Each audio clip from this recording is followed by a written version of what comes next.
9h20, nous sommes toujours en direct sur TV Finance et nous allons maintenant découvrir une PME cotée aux côtés de Louis-Antoine Michelet. Bonjour. Quel artiste.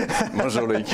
Bonjour, alors je rappelle que vous êtes consultant indépendant et donc on découvre effectivement avec vous chaque semaine un peu le parcours boursier, la santé économique et financière de grandes entreprises. Et aujourd'hui on va parler du groupe de maisons de retraite LNA Santé qui a perdu 1,38% sur Euronext ce vendredi. Alors peut-être une petite présentation pour commencer. Alors très rapidement, LNA Santé, anciennement Le Noblage, est un groupe spécialisé dans, je dirais, l'accompagnement de personnes âgées dépendantes, soit dans des longs séjours, dans des EHPAD, donc des établissements d'hébergement pour personnes âgées dépendantes, soit dans des moyens séjours, donc en SSR, ou en psychanalyse, en psychiatrie, et également ils ont développé une activité comment on pourrait dire, d'assistance à domicile, en quelque sorte. Donc deux métiers, l'exploitation, donc l'exploitation et l'immobilier, puisqu'ils ont une activité qui est en gros de proposer dans des logiques de défiscalisation à des particuliers ou à des investisseurs en général d'investir dans des meublés dans lesquels les personnes âgées seront par la suite mises dedans.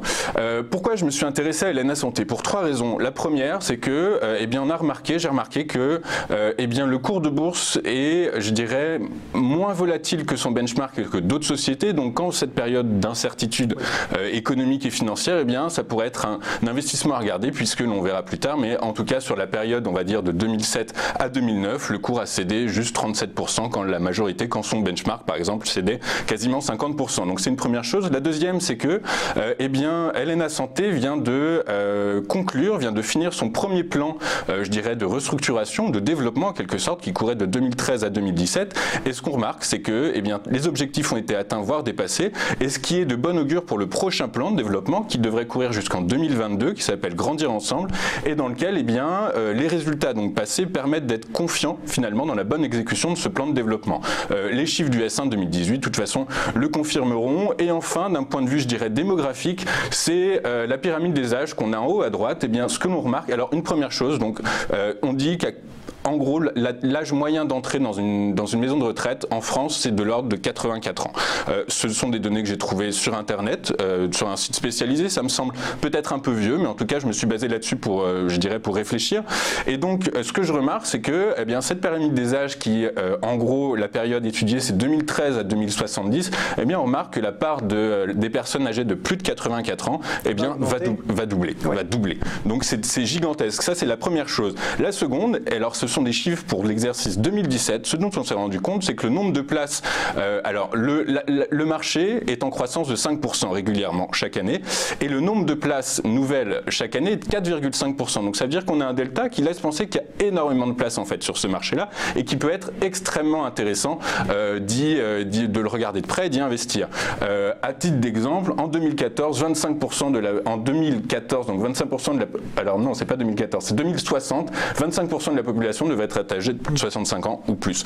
Donc c'est extrêmement porteur et je dirais encourageant. Mais alors vous le disiez tout à l'heure, peu de volatilité sur le titre, et je le précisais quand même, moins 1,39% vendredi. Alors pourquoi c'est un titre qui reste quand même intéressant selon vous, et à quoi on doit ce que vous disiez tout à l'heure, c'est-à-dire une certaine résistance aux aléas du marché? Alors la première, et c'est ce qu'on verra, c'est que d'un point de vue financier, la structure financière s'est assainie de 2013 à 2017, et même moi j'ai regardé 2010-2017, la structure financière s'est assainie. Et aujourd'hui, dans cette période, je répète, de tourmente, il faut regarder non seulement les secteurs d'activité, mais surtout la solidité financière des compagnies dans lesquelles on souhaite éventuellement investir. C'est ça, à mon avis, le matelas qui fera que les sociétés n'iront pas chercher des plus bas.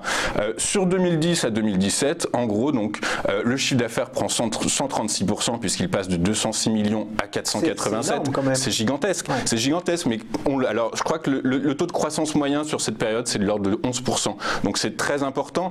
Ceci étant, alors une des caractéristiques de ce dossier-là, c'est que et même de ce secteur d'activité, c'est que les sociétés se développent par croissance externe. C'est-à-dire qu'il faut très clairement distinguer la croissance organique de la croissance externe. En croissance organique, et ils le disent eux-mêmes, ils suivent les tendances de marché. C'est-à-dire que le marché prend plus 5 en 2017, eux, leur croissance organique est de 3,5 ou de 4. Donc typiquement, tout ça est dans un trend archi régulier, dans je dirais des niveaux de corrélation quasiment identiques, quasiment parfaits.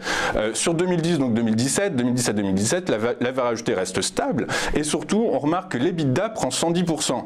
La marge moyenne baisse légèrement puisqu'elle passe de 17 à 9,6, mais surtout ce dont on se rend compte, et c'est le tableau en haut à droite, c'est que donc ce premier plan, je dirais, de restructuration, de développement qui court de 2013 à 2017, donc on voit la période, c'est à droite du trait qui a été tracé, eh bien on se rend compte que le chiffre d'affaires est en croissance, que les niveaux de rentabilité sont en croissance, puisque donc c'est le tableau d'en dessous, on voit que la marge d'EBITDA en rouge prend, la marge d'EBIT prend, la marge nette annuelle prend, et ce malgré un léger ralentissement de la croissance, c'est-à-dire que le groupe est toujours en croissance, mais la croissance ralentit.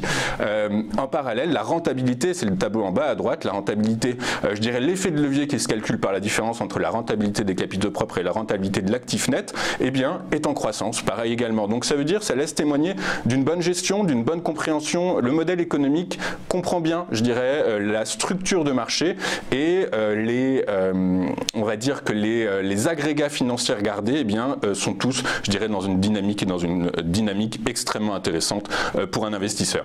On va peut-être passer au parcours boursier de l'entreprise. Et ce qui, je crois, a retenu votre attention, c'est sa solidité pendant la crise des subprimes. Exactement. Alors, figurez-vous, quel enchaînement parfait. Ce sont les deux tableaux que j'ai présentés ici, qui sont tirés d'Investing, comme vous pouvez le voir. J'ai déterminé une période qui, selon moi, peut être la période la plus catastrophique de la crise des subprimes. En gros, c'est fin premier trimestre 2007 au début du deuxième semestre 2009. En gros, sur cette période, ce qu'on remarque, c'est le tableau à gauche.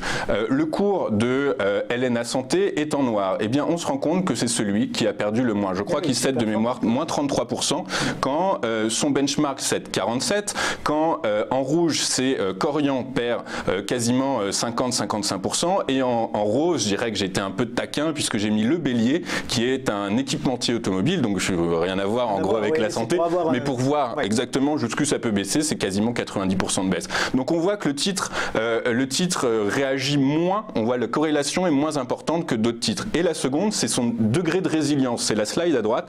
On se rend compte que sur ces mêmes valeurs, sur une période qui est un peu plus longue, eh bien on se rend compte que c'est le premier des titres à retrouver un niveau neutre. Donc je pense que pour moi, ça peut être très bon signe. Ça c'est pour donc. Et je dirais surtout qu'au-delà de ça, donc il y a des secteurs défensifs, vous le savez, la santé en fait partie, et au-delà de ça, dans ce secteur-là, la société a réussi à mettre en place une structure financière de plus en plus intéressante. C'était un des points sur lesquels il fallait être important, le gearing, donc c'est la dette nette rapportée aux capitaux propres, en gros c'est le levier financier,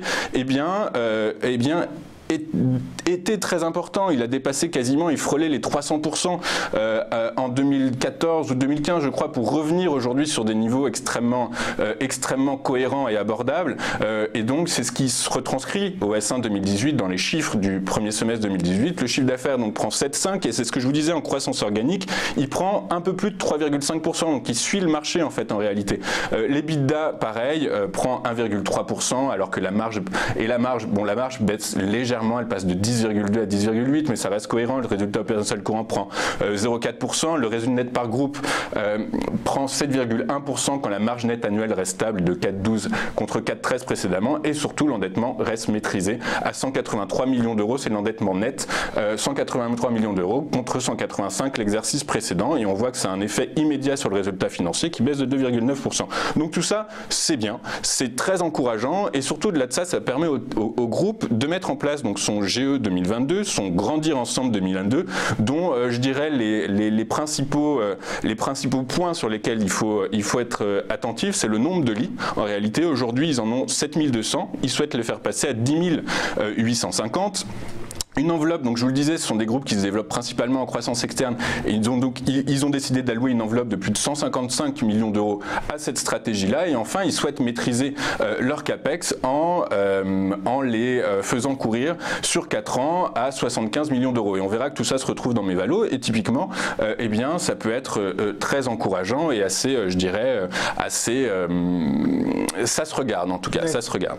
Alors peut-être pour conclure vos conclusions justement sur LNA Santé pour que nos téléspectateurs puissent peut-être investir en leur âme et conscience. Alors écoutez, c'est le graphique qui est là, donc on voit que pendant très longtemps, donc quasiment de juillet 2017 à septembre 2018, le cours a latéralisé dans cette période, dans cette zone de repli qui est ce rectangle gris et donc en fait deux choses sont intéressantes. La première, donc avec je dirais les perspectives et les hypothèses du management et ce que j'ai trouvé concernant, je dirais, l'évolution de la population, l'évolution de la pyramide des âges et l'évolution du nombre de personnes dépendantes, eh bien on peut typiquement commencer à valoriser presque facilement en fait la société. Par les multiples, j'arrive à 53,37 avec les multiples d'EBITDA de mon échantillon que j'applique à l'EBITDA prévisionnel sur 2018 de LNA Santé, j'arrive à 52,12 €. Par l'EBIT, même principe à 55,09, ce qui me fait une moyenne de 53,53 € le titre en valo par les multiples. Et par les DCF, avec les hypothèses du management, donc c'est-à-dire une croissance moyenne, moi je la prends à 4,2%. Je prends une marge opérationnelle comprise entre 8,30 et 11,88. Et en face, j'ai des bêtas, un bêta d'1,18 et des primes de risque de 7,08, ce qui me fait une valorisation de 61,88 € le titre. Quand je fais la moyenne multiple plus DCF, j'arrive à 57,70. Et ce qui est intéressant, ce que je vous disais tout à l'heure, c'est-à-dire qu'en période, pendant la crise des subprimes, le titre a perdu jusqu'à 33%. En réalité, quand on applique 33%, quand on retire 33% de 57,70 €, on arrive plus ou moins à 33,80 €, 90. Or, d'un point de vue technique, ce qui est intéressant, c'est que le prochain support que rencontrera le titre s'il continue à baisser, eh bien, on est à 39,90 €. Donc, typiquement, il y a de la place. Le titre peut aller aujourd'hui dans les conditions de marché qui sont les nôtres actuellement. Je vous entendais présenter les informations tout à l'heure, c'est rien d'encourageant, c'est sûr. Donc le titre pourrait continuer à aller chercher les 39,90 et à partir de là, peut-être qu'il sera intéressant de regarder le titre avec un potentiel de rebond. Mais pour l'instant, le rebond, on n'en est pas sûr, on n'est pas sûr. Donc en tout cas, moi je viserai pour l'instant les 39,90 et à ce moment-là, quand le titre l'aura atteint, je verrai quelles sont les conditions macroéconomiques, si elles sont plus encourageantes qu'aujourd'hui, et auquel cas, je le rapporterai aux publications du troisième trimestre, je crois 2018 du groupe, qui sera publié début novembre, dans 10-15 jours. Et donc à partir de là, j'aurai, je dirais, suffisamment d'informations pour je dirais, continuer à soutenir que cette valeur peut être intéressante actuellement. Eh bien, merci beaucoup, Louis-Antoine Michelet, de nous avoir donc présenté LNA Santé. Je rappelle que vous êtes consultant indépendant.